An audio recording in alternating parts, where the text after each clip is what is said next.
मैंने छंद के प्रारंभ में आपको बताया था कि छंद किसे कहते हैं, इसके तत्व कौन कौन से होते हैं, और गण तत्व को मैंने खास तौर से एक अलग वीडियो में आपको बताने का प्रयास किया।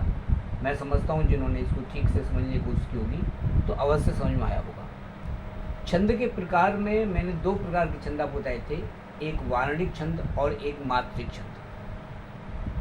मात्रिक छंद के विषय में आज बात करते हैं। मात्रिक छंद का मतलब है जहाँ पर मात्राओं की गणना की जाए, यानी छंद के प्रत्येक चरण में कितनी मात्राएं होती हैं, जहाँ पर इस बात पर विशेष ध्यान दिया जाता है, वहाँ पर मात्रिक छंद होता है। ये तीन प्रकार के होते हैं, सम, विषम और अर्धसम।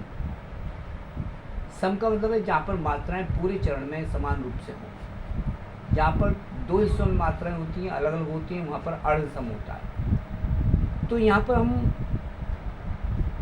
मात्रिक छंद के कुछ प्रकारों का अध्ययन करते हैं।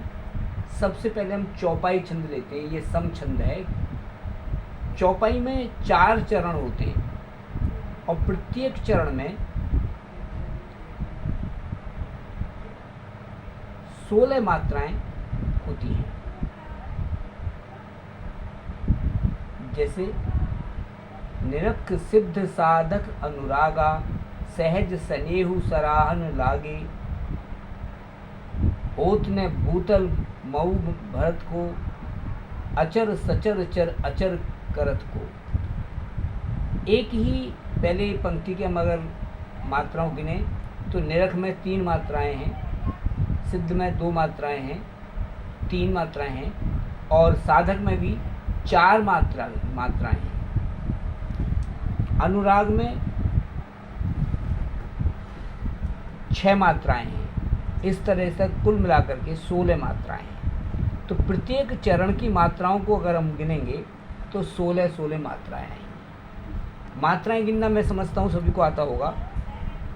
ह्रस्व स्वर की 1 मात्रा लगती है, दीर्घ स्वर की 2 मात्राएं लगती हैं, और जहाँ पर अनुस्वार हो वहाँ पर भी दीर्घ स्वर के रूप में मात्रा लगती है। इस तरह से हम मात्राओं की गिनती करते हैं। और देखिए, दीन दयाल वृद्ध संभारी, हरऊ नाथ मम संकट भारी। ये चरण, पूरे चरण में मात्राएं गिने तो दीन के अंदर 3 मात्राएं हैं। दी की पर दीर्घ है और न लघु है तो 3 मात्राएं होगी। दयाल में द और ल लघु हैं या दीर्घ है तो 4 मात्राएं होगी।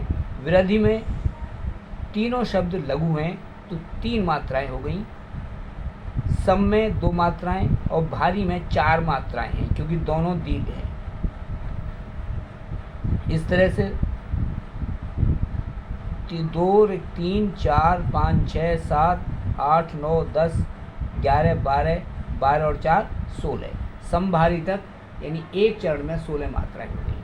दूसरा चरण हरहु नाथ मम संकट भारी। इसमें हरहु में 4 मात्राएं हैं, नाथ में 3 मात्राएं हैं, मम में 2 मात्राएं हैं और संकट में 4 मात्राएं हैं।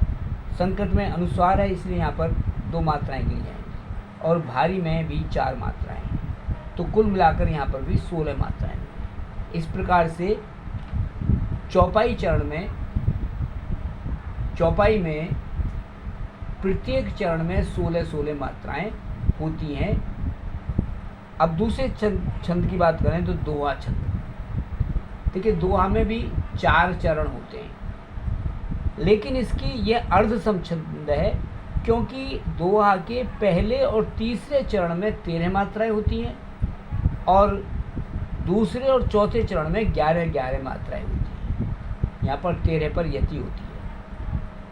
देखिए, एक दोहा का उदाहरण, रहीमन पानी राखिए, बिन पानी सब सून, पानी गए न उबरे, मोती मानस चून। अगर इसके चारों चरणों की मात्राएं गिने तो पहले चरण में रहीमन में 4 मात्राएं हैं, पानी में भी 4 मात्राएं हैं, राखिए में 5 मात्राएं, रा और ए ये दोनों गुरु हैं और खी जो है लघु है। इस तरह 5 मात्राएं हैं। तो पहले चरण में 4 और 4 8, 8 5 13 मात्राएं हो गई।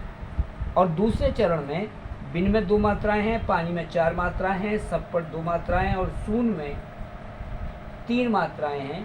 तो 2 और 4 6 और 2 8, 8 और 3 11 मात्राएं होंगी। यानी पहले चरण में 13 और दूसरे चरण में 11 मात्राएं हैं। इसी तरह से पानी गए न उबरे, यहाँ पर पानी गए न उबरे में 13 मात्राएं हैं और मोती मानस चून में 11 मात्राएं हैं। यानी पहले और तीसरे चरण में 13, दूसरे और चौथे चरण में 11 मात्राएं हों तो वहाँ पर दोहा छंद होता है। सोरठा दोहे का बिल्कुल उल्टा होता है। यहाँ पर पहले और तीसरे चरण में 11, दूसरे और चौथे चरण में 13 मात्राएं होती हैं। जैसे एक उदाहरण देखिए, नील सरोह श्याम तरुण अरुण बारिज नयन, करऊ सो मम उर्धाम सदा क्षीर सागर सपन शयन। यहाँ पर एक बात और भी है कि अंत में तुक मिलना आवश्यक नहीं है। जैसे इस सोरठा में नयन और शयन में तुक मिल रही है, ऐसा प्रत्येक सोरठा में नहीं होता। सोरठा में तुक मिलना आवश्यक नहीं होता। और पहले और तीसरे चरण में 11 मात्राएं होती हैं। नील सरोह श्याम तरुण, यहाँ पर 11 मात्राएं हैं।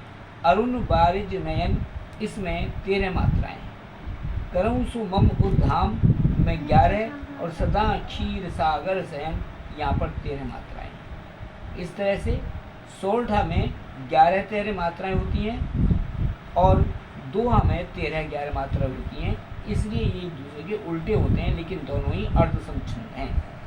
आज मैं चौपाई, दोहा और सोरठा केवल 3 छंदों की बात कर रहा हूँ। कल रोला और कुंडलियों की विषय में बात करेंगे। आप इस मेरे चैनल को सब्सक्राइब करें और लाइक करें तथा शेयर करें। धन्यवाद।